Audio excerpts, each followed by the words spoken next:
ಅವರು ಈ ಥರ ಬಂದು ರಿಕ್ವೆಸ್ಟ್ ಮಾಡ್ತಾ ಇದ್ದಾರೆ. ಬಂದು ಪಾರ್ಲಿಮೆಂಟ್ ಅಸೆಂಬ್ಲಿಯಿಂದ ಅವರೆಲ್ಲ ಕಾರ್ಯಕರ್ತರನ್ನೆಲ್ಲ ಕಳಿಸ್ತಾ ಇದ್ದಾರೆ ಅಂತ ನನ್ನ ಹತ್ರ ಹೇಳಿದರು. ನಾನು ನಿನ್ನೆ ಬೆಳಗ್ಗೆ ಕೂಡ ಅವ್ರ ಹತ್ರ ಮಾತಾಡಿದ್ದೆ.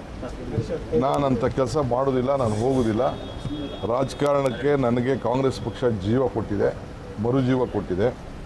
ನಾನು ಆ ಕೆಲಸ ಮಾಡೋದಿಲ್ಲ ಅಂತ ಹೇಳಿದರು ನನಗೆ. ಅದನ್ನೇ ನಾನು ಗಮನದಲ್ಲಿಟ್ಕೊಂಡು ನಿನ್ನೆ ಮೈಸೂರಿನಲ್ಲೂ ಕೂಡ ನಾನು ಈ ವಿಚಾರನ ಪ್ರಸ್ತಾವನೆ ಮಾಡಿದೆ. ಈಗ ಈ ವಿಚಾರ ಅವರು ಕಾಂಗ್ರೆಸ್ ಕಚೇರಿಲಿದ್ದಾರೆ, ರಾತ್ರಿ ಎಲ್ಲ ಮಾತುಕತೆ ಆಯಿತು, BJPಲಿದ್ದಾರೆ ಅಂತೇಳಿ ಅವರು ನನಗೆ ಕೆಲವು ಮಾಧ್ಯಮ ನಿಮ್ಮಂಥ ಸ್ನೇಹಿತರೆಲ್ಲ ನನಗೆ ತಿಳಿಸಿದ್ದಾರೆ. ಸೊ ನಾವು ಕಾಂಗ್ರೆಸ್ ಪಕ್ಷ ಒಬ್ಬ ಸೀನಿಯರ್ ಲೀಡ್ರ್ ಅಂತ ಹೇಳಿ ಗೌರವದಿಂದ ಅವರೇ ಹೇಳಿದರು ನಮಗೆ ಆ ಪಕ್ಷ ಒಳ್ಳೆಯದಲ್ಲ. ಮೊನ್ನೆ ಕೂಡ ಅನೇಕ ಸ್ಟೇಟ್ಮೆಂಟ್ಗಳನ್ನು ಅವರು ಕೂಡ ಕೊಟ್ಟಿದ್ದಾರೆ. ಬೇರೆ ಬೇರೆ ಸ್ಟೇಟು ಈ ರಾಮ ಮಂದಿರ ವಿಚಾರದಲ್ಲಿರ್ಬೋದು, ಬೇರೆ ಬೇರೆ ವಿಚಾರದಲ್ಲಿ ಯಾವ ರೀತಿ BJP ದುರುಪಯೋಗ ಮಾಡ್ತಾ ಇದ್ದಾರೆ ಅಂತೆಲ್ಲ ತಿಳಿದಿದ್ದಾರೆ. ಸೊ ಅವರು ಅಷ್ಟು ಸೀನಿಯರ್ ಲೀಡರ್ ಬಗ್ಗೆ ನಾವು ಕಾಂಗ್ರೆಸ್ ಪಕ್ಷ ವಿಶ್ವಾಸವನ್ನು ವ್ಯಕ್ತಪಡಿಸ್ತೋ.